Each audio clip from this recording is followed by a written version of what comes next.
If you're an artist and you want to show and sell your work on social media, this video is for you.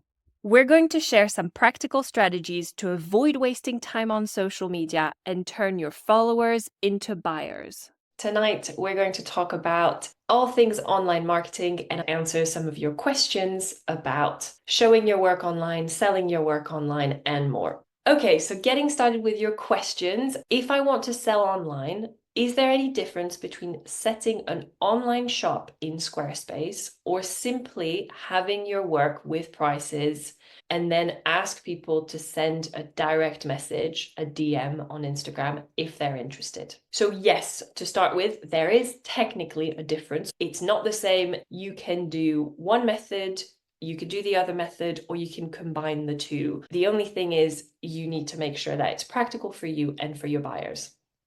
So the basic structure that you need to have for people to be able to buy your work is actually quite simple. Potential buyers just need somewhere where they can, one, discover your work, two, buy the work, three, contact you if they have questions, if they want to know if the work is still available or what the process is, what the price is, what the shipping is, and four, connect with you and keep in touch.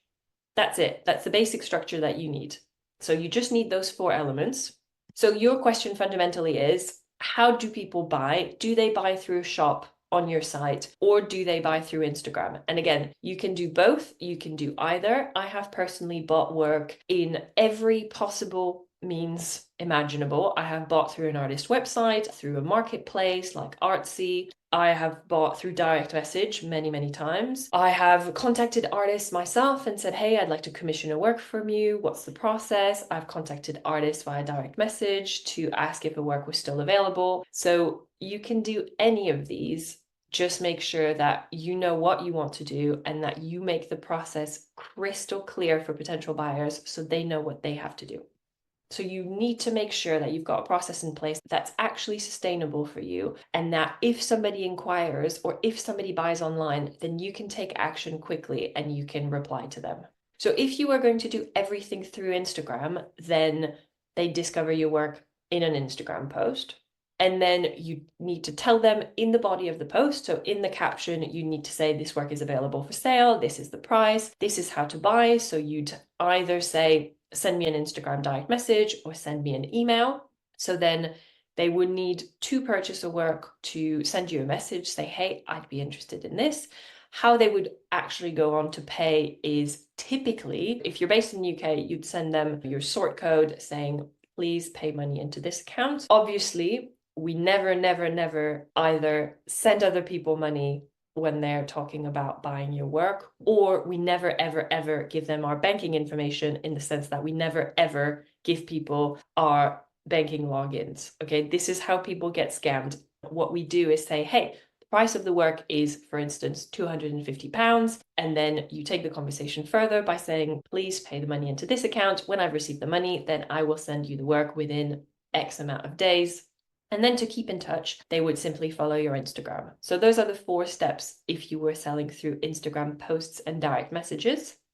And if you're selling through your website, then to discover your work, again, they'd probably find a post on Instagram or other social media. They might also be able to Google you because you have a website. So they might just type your name because they've seen your work in an exhibition or something like that. To buy your work, they would go through your website's shop. So in the case of a Squarespace site, you would create a shop. And then they might have further questions about the shipping, about whether you have other available works, about whether you do commissions. So in that case, you'd still want them to be able to contact you. So you'd want a professional email address that's just your artist name, not a pseudonym, just the name you use as an artist. Or they might contact you via an Instagram direct message. And then again, a functionality that your website allows you to do is to have a form for people to sign up to your newsletter. So that's an ideal way for people to keep in touch. So once somebody has bought from you, then you could ask them whether they want to subscribe to your newsletter and keep in touch like that, which is much more effective than just keeping in touch through Instagram.